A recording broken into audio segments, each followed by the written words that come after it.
life. Okay. Before I get going on the PowerPoint today, I just want to go over what we're going to do this week. If you're not aware, this is the 6th week of the 6 weeks. And so you should probably be having tests in all of your classes if you haven't already had the 6 weeks test, which I don't know any teachers that give it that early. So you probably have a test in all your classes, including this class. The test will be Friday. Sometimes I don't like to do tests on Friday because things happen and people are absent and then it causes more problems. But we have stuff to do this week. So we're going to do an assignment today over solids, liquids, and gases. We're going to do an assignment tomorrow, which is about the same length. I think it's about 15, 16 questions. Wednesday, we'll do both the quizzes for these assignments. The quizzes are pretty easy, and y'all have been going through them pretty quickly because they're multiple choice, and they tend to be less questions. So I think we can get both the quizzes done Wednesday. Thursday, we will review. Friday, we will have the 6 weeks exam.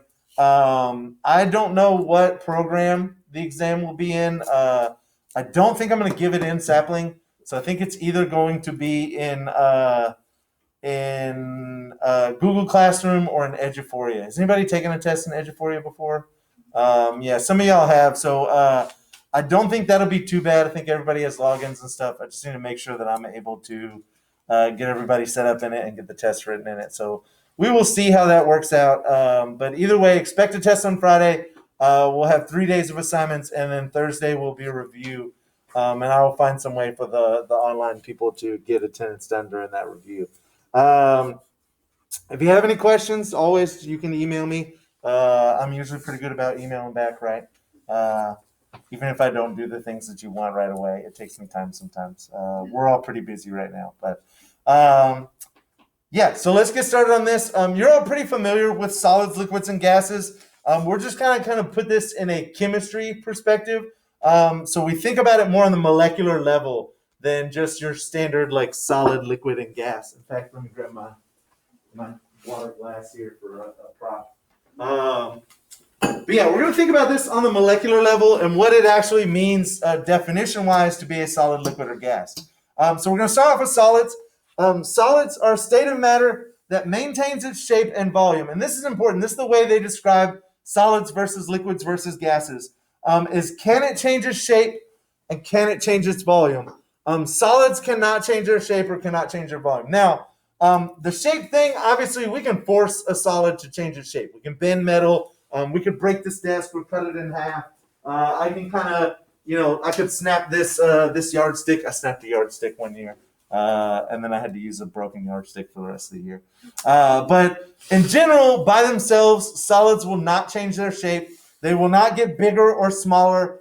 They will maintain the same volume and the same shape until forced to change them by some outside force. So particles in a solid are essentially locked together. They have a high degree of attractive forces, and they don't move around. You'll notice, well, you won't notice now, don't draw or mess with these desks. These are brand new desks. Y'all all know that. Don't mess with the desk. Mr. Warner will get very mad at you if he finds out you did something to the desk. But if you make a mark on the desk, you're not going to come back tomorrow and the mark is now on the bottom side of the desk or on the middle of the desk.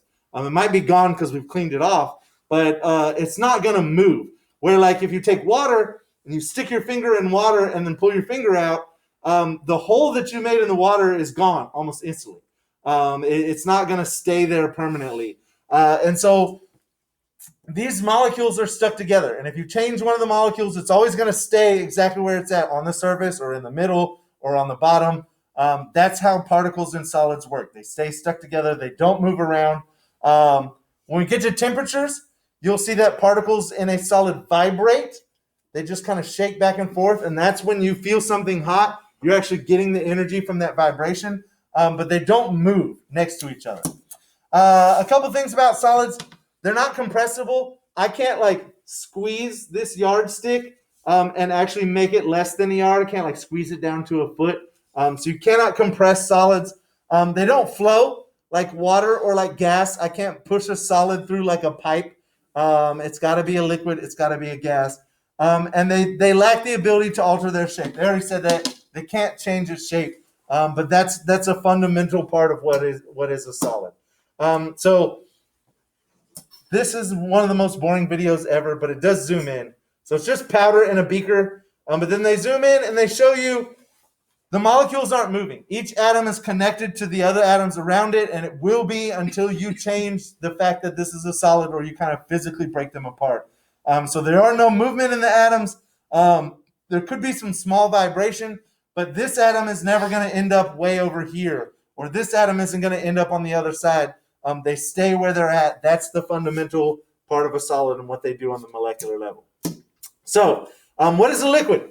A liquid is a fluid state, and I will point out now, we use this term fluid to describe both liquids and gases. A fluid is something that flows, so a gas flows also. Normally, when we talk about fluids, just in regular speaking vernacular, you can use a fluid for a liquid pretty much. We don't really call gases fluids. But in chemistry, remember that a fluid is something that can flow, so it is both a liquid and a gas if you're talking about a fluid. So a fluid state of matter maintains constant volume, but will adopt the shape of its container. And so if I have 32 ounces of water in this, I have a little bit less because I've been drinking some. But if I have 32 ounces of water in this cup, I can pour it into a different cup, like a Erlenmeyer flask, like the one that we saw in the last little video. And it will change its shape. If I pour it out on the floor, is it going to stay in the shape that it's in the cup right now? No, it's going to spread out flat, and it's going to fit the shape of its container, which is now the entire room. It's going to spread out as far as it can. And so a liquid will change its shape, but it won't change its volume. If I have 32 ounces of water here, if I have 32 milliliters, I can move it into whatever container I want. I can pour it on the floor. It will always be that same volume. It's not going to get any smaller, any bigger. Liquids are also virtually incompressible. Solids, you can't compress at all. A liquid, you can probably compress a little bit. But if anybody has worked maybe with their parents on a construction site or like done some home improvement stuff and used an air compressor, one of the things you have to do at the end of the day with an air compressor all the time is let the air out. And the reason is when you compress air, it makes it colder. And we'll get to that when we get into gases. It makes it colder and you get condensation, just like you get cold water on the outside of like a cold Coke can or a glass with ice in it. It makes condensation. That condensation goes inside of your compressor. And if you get too much built up, it will actually break your compressor. It will also rust out the inside. But if you get it built up in the wrong places, your compressor can't squeeze the water. It's not going to work at all. And so when it tries, it's actually going to break your compressor apart in a way that's not going to allow it to work anymore. And so liquids are virtually incompressible. You can maybe do it just a little bit, but not enough to actually mean anything. Another example of this, when you have like a super soaker, you don't want to fill the entire bottle up with water. You want to have a little bit of air, at least a little bit of air in the bottle of the super soaker, because that's going to help you build up more pressure. If you only have it full to the top with water and not a single air bubble in there, more than likely, if you pump it up too much, you're going to break some sort of mechanism in there, and it's not going to work properly anymore. So remember that a liquid is a fluid. A fluid is anything that has the ability to flow and take the shape of its container. Their example here is, notice wherever you poured this water from, it wasn't in this like funnel kind of shape before. When you pour it into the container, it takes the shape of its container. And we're going to zoom in and look at the molecules. In a liquid, the molecules are always moving. They're very close to each other. They're all touching, but they're always moving. And so if you drip like some food coloring in a little thing of water or whatever, I don't know why I'm having a hard time with this example, but you take a cup of water, you drip a drop of food coloring in it. Is the food coloring just going to stay right where it lands in the water? No, it's going to spread out and go everywhere. Even if you're not stirring it, it's eventually going to spread out, and that's because the molecules are always moving, and they will move to accept the shape of your finger. Like if you stick your finger down it, they're all spread apart. And as soon as you take your finger back out, they're going to close back up and fill that hole. You're not going to have like an indent where your finger was in the water. Now, moving to gases. Again, gas is a fluid state because it flows. The thing about gases is they can change their shape and volume. So a solid doesn't change its shape, doesn't change its volume. A liquid does change its shape, but not its volume. It's going to stay the same volume. A gas will be able to change both. And if you think about it, like if I come over here and spray my board cleaner, which has some liquid in it, but is also gas, it's going to smell. I can spray it over here. Will you eventually be able to smell it in the back of the room? Yeah, because gases will spread out pretty much everywhere. We all know that if somebody has a little bit too much perfume or cologne on, if you're sitting right next to them, you smell it most, but the people in the back of the room can smell it too. Eventually, it'll all spread out to fill up the entire room. So it flows freely. You don't have to have anything pushing it or pulling it. It's going to go on its own. It can alter its shape, and it will take the shape of whatever container it's in.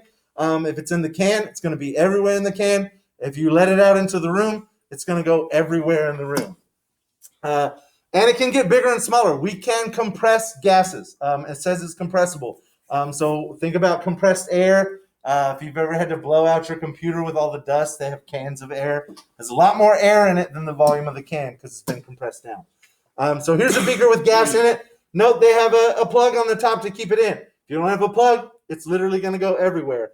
And the gas molecules are moving, but the difference between a gas and a liquid, the gas molecules are spaced apart. In the liquid, they were all close together and moving around. And a gas, there's lots of space in between them as they're moving around inside the container. So that's pretty much it. I will leave one of these slides up. Just remember that a solid cannot change its shape or volume. A liquid can change its shape, but not its volume.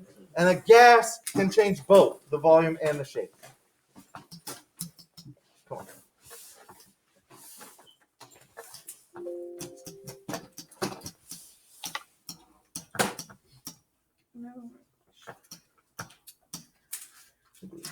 There we go. If you have any questions or need any help, let me know. Did have a couple people that asked for some help on a couple problems in third period, so just raise your hand and I'll come help you out. People at home, if you have any questions or need any help, please let me know. This is your assignment for today, and when you're done, you can work on something else for a different class.